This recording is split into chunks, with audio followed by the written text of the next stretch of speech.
Bueno, amigos, pues esto no va a sonar bonito, pero pues aquí estamos. Rusia le acaba de decir a Donald Trump, pues en pocas palabras, gracias, pero no gracias, a su idea de un alto al fuego en Ucrania. Y no es que estemos hablando de pues un capricho cualquiera que tenga Rusia. Esto va directo al corazón de una guerra que lleva casi 3 años destrozando vidas y redefiniendo alianzas globales. Pero el detalle curioso aquí no es solo que Rusia lo haya rechazado, sino porque lo hizo.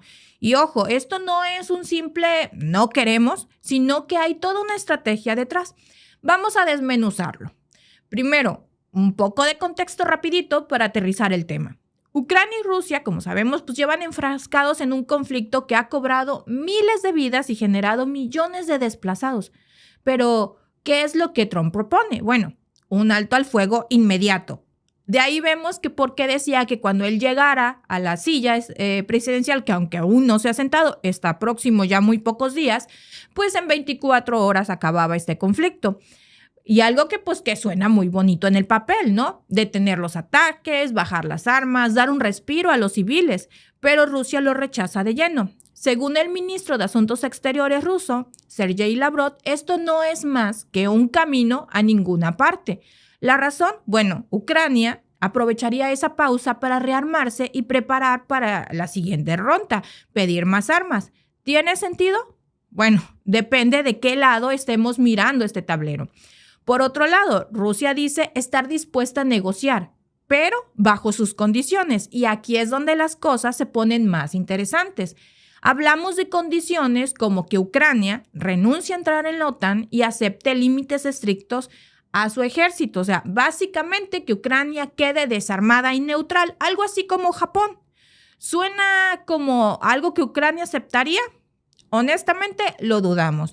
Ahora entremos al meollo del asunto. ¿Quién se beneficia realmente de un alto al fuego? De entrada, no Rusia.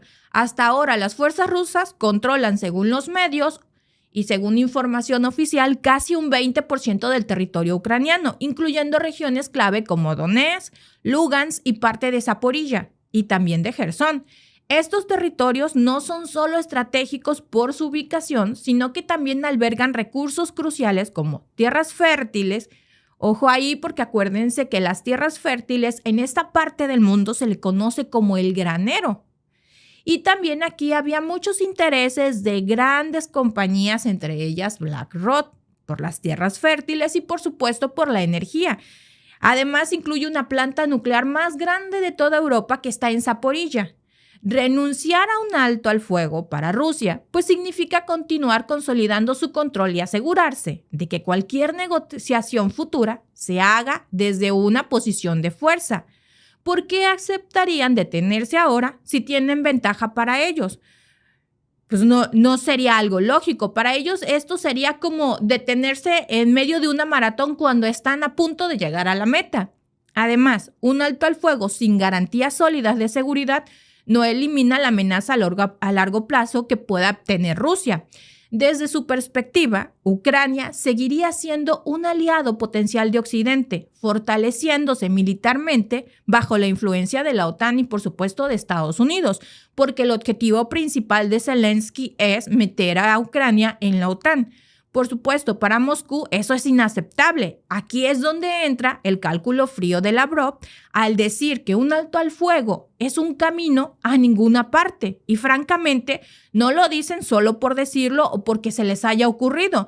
Lo dicen porque han aprendido del pasado, en conflictos como el que tuvieron en el año 2008 con Georgia.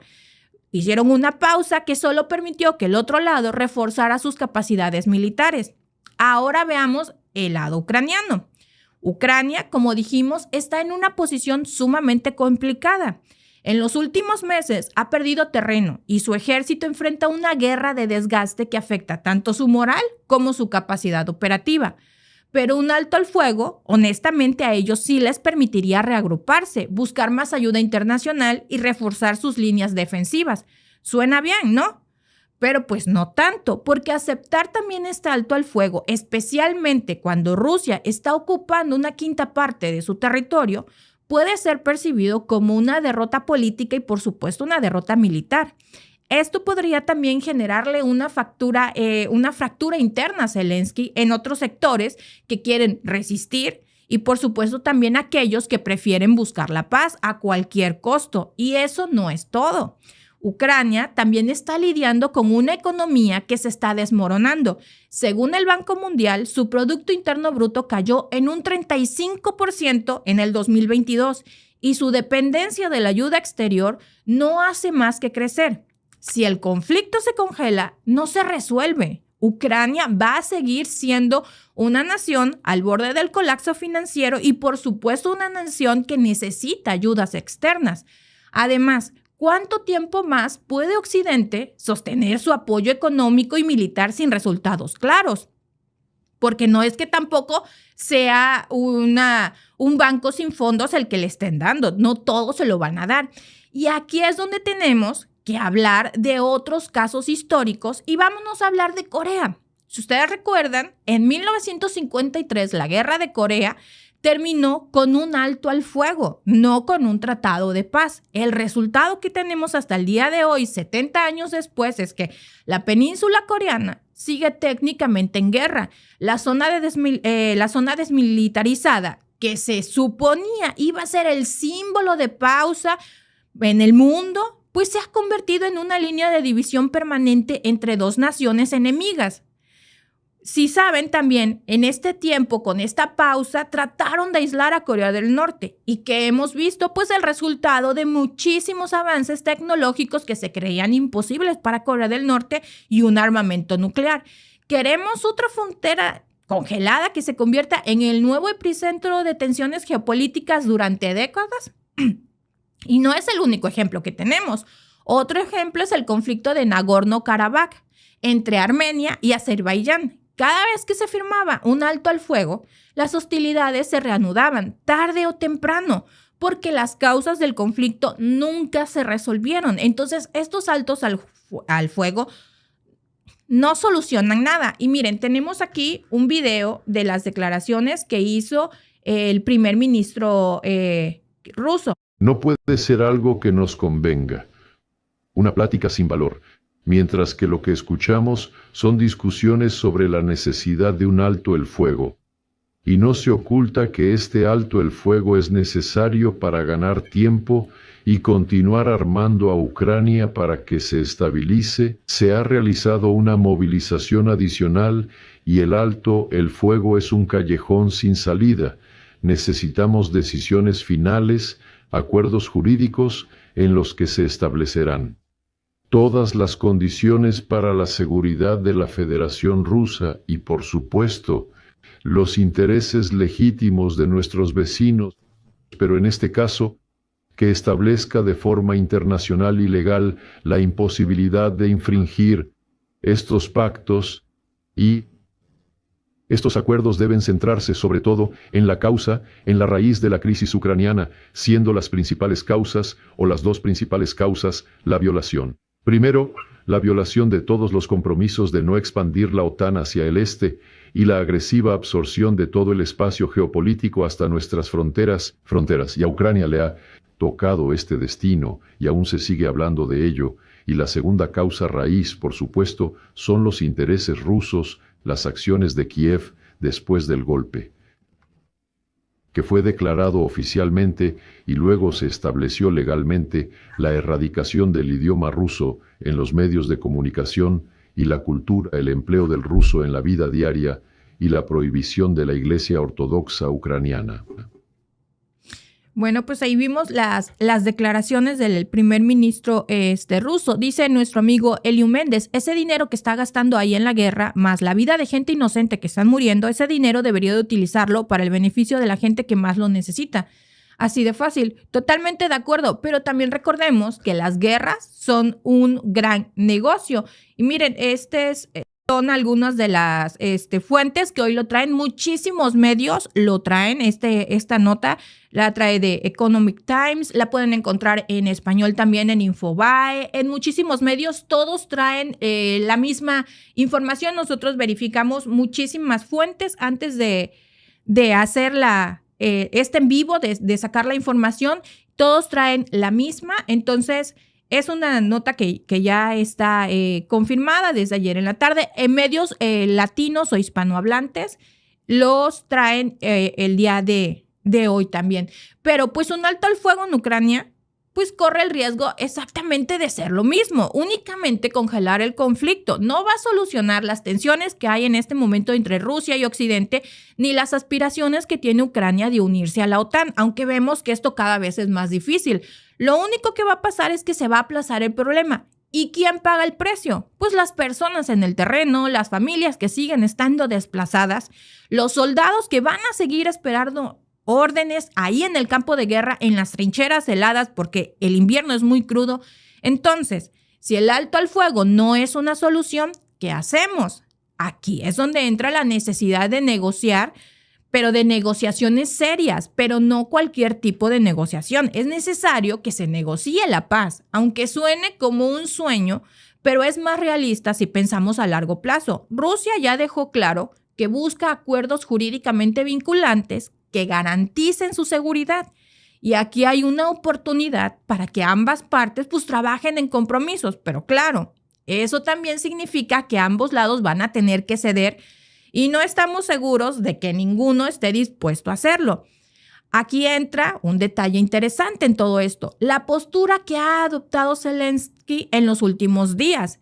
Porque aunque ha sido firme en que dice que no va a ceder territorio y que quiere recuperar supuestamente las fronteras hasta antes del 2014, pero también sugiere que podría explorar medios diplomáticos. Y esto no es menor, amigos. Significa que por primera vez podría haber un punto de partida para negociar algo más que balas y misiles. Por otro lado, Estados Unidos también juega un rol muy importante aquí porque es uno de los principales benefactores de esta guerra. Trump, aunque polarizante, incendiario y con sus declaraciones poco inteligentes, tiene la oportunidad de cambiar este enfoque hacia las causas del conflicto, no solo los síntomas. Pero eso también requiere que esté dispuesto a presionar a ambas partes para que cedan algo, que seamos honestos. No es el estilo característico de Washington. Pero aquí hay otro detalle muy interesante. Los actores externos, Estados Unidos, la Unión Europea, China, todos ellos tienen intereses en juego en este conflicto. Prolongándolo más tiempo, afectan las cadenas de suministro globales, los mercados energéticos y, en última instancia, la estabilidad económica mundial. Si no se negocia la paz, en un tiempo considerable, el costo de este conflicto podría ser catastrófico no solo para Ucrania y Rusia, sino para todos. Entonces, ¿qué es mejor? ¿Un alto al fuego o negociar la paz? La respuesta para mí y para muchos de los que estamos aquí en el en vivo y están en el chat, pues parece obvia. No siempre es fácil. Un alto al fuego suena como una curita para una herida que necesita una cirugía mayor. No es la solución, no detiene el conflicto, solo lo va a pausar. En cambio, negociar la paz, aunque es más complicado, ofrece una salida más sostenible y al final es lo que realmente necesitamos, ¿no? Una solución que solo detenga las balas no nos sirve, sino necesitamos algo que resuelva el conflicto de raíz. Y entonces, amigos, pues vamos a ver qué pasa en próximos días, porque ya hemos visto un cambio en las posturas, tanto de Zelensky como de Rusia. Rusia siempre ha estado abierto, según esto, han hecho mesas de paz en donde no han invitado a Rusia. También hay varias notas en las que se dice que Francia ya está tratando otra vez nuevamente, nuestro Napoleón de feria, Macron está tratando de jalar otra vez a Rusia y a Ucrania para hablar de la paz, negociar la paz. Ya vemos que hay varios actores que lo están haciendo. Hay notas también donde aseguran que el primer ministro alemán, Olaf Scholz, habló con Trump, ahora que Trump va a ser el presidente de los Estados Unidos, en donde le dice que esta guerra ya ha sido demasiado larga. De la Unión Europea, el principal financiador, según datos oficiales, según la propia OTAN, es Alemania. De Occidente, de esta parte del charco, es Estados Unidos. Entonces, cuando vemos que los dos principales patrocinadores de la guerra están diciendo que esto ya duró demasiado y vemos entonces que se une Francia a tratar de mediar esto y estamos viendo que hay más actores involucrados y ya se empieza a hablar un poco más. El alto al fuego ya fue desechado, pero entonces vamos a ver que van a empezar a tratar o van a buscar la manera de hacer una paz. Porque eso es lo que se necesita, sobre todo cuando estamos viendo cómo este conflicto está dañando todo. También hay notas en las que supuestamente Donald Trump le está diciendo a la Unión Europea que tiene que comprar más gas, más gasolina, más petróleo antes de que les lleguen sanciones. Entonces estamos viendo un sinfín de declaraciones y es el momento, yo creo que justo para que se empiecen a sentar las bases de la paz. Esperemos que iniciando el año o antes de que se cumplan los 3 años de este conflicto, podamos hablar de una paz duradera en esta región o de una paz. Gracias por vernos. Si te ha gustado este clip, síguenos en vivo para ver nuestro programa completo de lunes a viernes en nuestros canales de YouTube y Facebook. Suscríbete, comparte con tus amigos y déjanos tus comentarios. Te esperamos en vivo.